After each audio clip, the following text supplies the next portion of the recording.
بسم اللہ الرحمن الرحیم۔ السلام علیکم۔ جب اس کا بھائی اسے قتل کرنے کے لیے اس کے ہاتھ اور پاؤں باندھ رہا تھا تو کچھ وہ اپنی کمزور صنف کی وجہ سے مزاحمت نہیں کر پائی تھی، کچھ اس کے اندر کی ممتا اسے مزاحمت نہیں کرنے دے رہی تھی۔ اس کا بھائی صرف 6 سال کا تھا جب اس کی ماں فوت ہو گئی تھی۔ اس کے بھائی نے ماں کہہ کر اسے پکارا تھا، بھلے ہی وہ زندگی میں ماں نہ بنی سہی، لیکن اپنے چھوٹے سے بھائی کو پالتے پالتے اس کے اندر ممتا کوٹ کوٹ کر بھر دی گئی تھی۔ آج اسی بھائی نے قتل کرنے کی خاطر اپنی بہن کے ہاتھ اور پاؤں باندھ دیے تھے، بالوں سے پکڑ کر اس کے منہ پر تھپڑ برسا رہا تھا اور کہہ رہا تھا کہ تو نے ہماری غیرت کا جنازہ نکال دیا ہے، آج تجھے مار کر میں اپنے غیرت مند ہونے کا ثبوت دے دوں گا۔ جبکہ وہ اپنے بھائی کے کسی بھی سوال کا جواب دینے کی بجائے اسے فقط سمجھا رہی تھی کہ بھائی یاد رکھنا، پھپھو کبھی ماں نہیں ہوتی۔ یہ کہانی ہے انوشا زمان کی، جس کا تعلق تاندلیاں والا سے تھا۔ اس کے والد ذات کے قصاب تھے، اپنی جوانی ہی میں سعودی عرب چلے گئے تھے، وہاں انہوں نے اپنا ہی پیشہ اپنایا تھا اور پھر جلد ہی اپنے پیشے کو اپنا کر اپنا کاروبار بنا لیا۔ اللہ تعالیٰ کو ان کی کوئی ادا پسند آ گئی، ان کا کاروبار چمک اٹھا، انہوں نے سعودیہ میں لاکھوں نہیں کروڑوں روپے کما لیے، لیکن تقدیر کو کچھ اور ہی منظور تھا۔ ان کو اپنی اولاد کو جوان میں دیکھنا نصیب نہ ہوا اور نہ ہی ان کی اولاد کے نصیب میں والد کی خدمت کر کے رب کو راضی کرنے کا موقع آیا۔ سعودی عرب میں ہی کسی حادثے میں فوت ہوئے اور ان کی ڈیڈ باڈی پاکستان آ گئی۔ ان کی موت سے فارغ ہونے کے بعد ان کا سب سے بڑا بیٹا، جو حال ہی میں 18-19 سال کا ہوا تھا، اس نے جیل سازی کر کے اپنی عمر بڑھوا کر سعودی عرب کا ویزا حاصل کر لیا اور وہاں جا کر والد کے کاروبار کو سنبھال لیا۔ والد کے موت سے 1.5 ماہ قبل والدہ بھی فوت ہو چکی تھی۔ گھر میں اب منجلا بھائی، ایک بہن اور ایک معصوم 6 سال کا بھائی رہ گیا تھا۔ گو کہ منجلا بھائی اتنا سمجھدار نہیں تھا، مگر بہن نے ماں کی مکمل جگہ سنبھال لی تھی۔ گھر میں مال و دولت کی کوئی کمی نہیں تھی، اس لیے مالی مشکلات کا سامنا بالکل بھی نہیں کرنا پڑا۔ اپنے چھوٹے بھائی کی پرورش وہ ایک ماں کی طرح بلکہ ماں سے بھی بڑھ کر رہی تھی۔ اس کے ساتھ ساتھ گھر کے کاموں میں اور باہر لوگوں کے ساتھ تعلق رکھنے میں اپنے منجلے بھائی کی رہنمائی بھی کرتی رہتی تھی۔ مختصر یہ کہ اس نے اپنے گھر کو گھر کی خاتون نہیں، گھر کا مرد بن کر سنبھال لیا تھا۔ اس کی پھپھو عرصہ دراز سے اس کو کہہ رہی تھی کہ گھر کا زیور میرے پاس رکھوا دو، قیمتی چیز ہے، تم سے نہیں سنبھالی جائے گی۔ وہ مسکرا کر پھپھو کی بات ٹال دیتی تھی اور کہتی تھی، میرے لیے سب سے قیمتی میرے بھائی ہیں اور ان سب میں سے قیمتی میرا یہ چھوٹا بھائی ہے۔ اگر میں ان کو سنبھال سکتی ہوں تو زیور کو بھی سنبھال ہی لوں گی۔ اس کے دل میں کچھ انجانا سا وسوسہ تھا، اس کو لگتا تھا کہ اس کی پھپھو اس کا زیور ہڑپ کرنا چاہتی ہے، جو کہ بہت حد تک حقیقت بھی تھی، لہٰذا اس نے پھپھو کو زیور نہیں دیا۔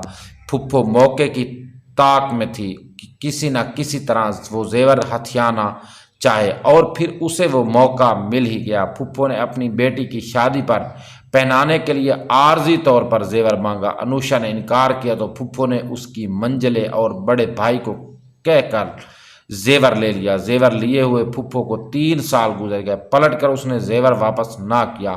انوشا کا خدشہ حقیقت میں بدلنے لگا تو اس نے پھپھو سے زیور واپس مانگا اور بتایا کہ وہ اپنے بھائی کی منگنی کرنا چاہتی ہے، وہاں زیور کی ضرورت ہوگی۔ اس کی پھپھو ٹال مٹول سے کام لینے لگی، کبھی کہتی رشتہ دیکھو، کبھی کہتی زیور میں منگوا رہی ہوں، کبھی کہتی زیور فلاں جگہ پہ پڑا ہے، میں گئی نہیں۔ وقت گزرنے کے ساتھ ساتھ انوشا اور اس کی پھپھو میں تو تکرار ہونے لگے اور بات پھیلتے پھیلتے رشتہ داروں میں پھیل گئی۔ انوشا کی پھپھو کو جب لگا کہ بات پھیل رہی ہے اور ہو سکتا ہے اسے زیور دینا پڑ جائے تو اس نے الٹا اپنی بھتیجی پر الزام لگا دیا۔ اس نے بتایا کہ میں نے تو اس کو زیور کافی عرصہ پہلے کا واپس کر دیا ہے، اس نے یقیناً وہ زیور کسی عاشق کو دے دیا ہوگا اور اب مجھ پر بہتان باندھ رہی ہے۔ اب پھپھو کی بجائے انوشا کٹہرے میں کھڑی تھی اور اس کے بھائی اس کو مشکوک نظروں سے دیکھ رہے تھے۔ انوشا بہت عرصہ تک بھائی بھائیوں کو سمجھاتی رہی اور اس کی پھپھو معاملے کو طول دیتی رہی، یہاں تک کہ آج طیش میں آ کر اس کے بھائیوں نے اس سے قتل کرنے کا منصوبہ بنا لیا اور فیصلہ کر لیا۔ اس کے منجلے بھائی نے اس کے ہاتھ اور پاؤں باندھ کر اسے کمرے میں ڈال دیا اور اس کا چھوٹا بھائی جسے اس نے ماں بن کر پالا تھا، جو اپنے بچپنے کی حدود کراس کر چکا تھا، وہ اپنی بہن کو قتل کر کے غیرت کا مظاہرہ کرنا چاہتا تھا اور قتل کرنے سے پہلے اپنی بہن کو اذیت دینے کے لیے اس کے منہ پر تھپڑ اور جوتے مار رہا تھا۔ جب وہ تھک گیا تو بڑے بھائی نے اس کی جگہ سنبھال لی۔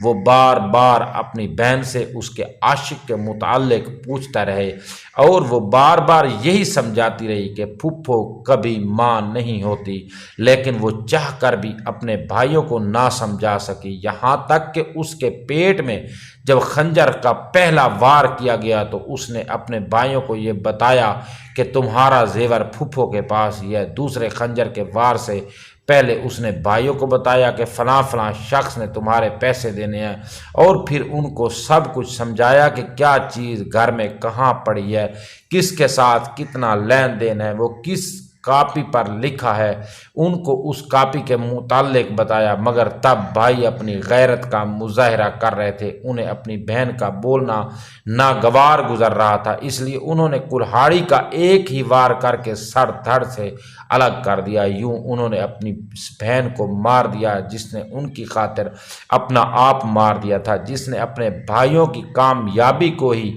اپنی کامیابی سمجھ لیا تھا، اپنے بھائیوں کی خوشی کو اپنی خوشی سمجھ لیا تھا، اور اپنے بھائیوں کی خوشی کو اپنی خوشی سمجھ لیا تھا، اور اپنے بھائیوں کی زندگی کو ہی اپنی زندگی سمجھ لیا تھا۔ آج انہی بھائیوں نے اس کی زندگی کا چراغ ہمیشہ کے لیے گل کر دیا تھا۔ بھائیوں کے ہاتھوں بہن مروا دینے کے بعد ان کی پھپھو بہن کی طرف سے مدعی بن گئی۔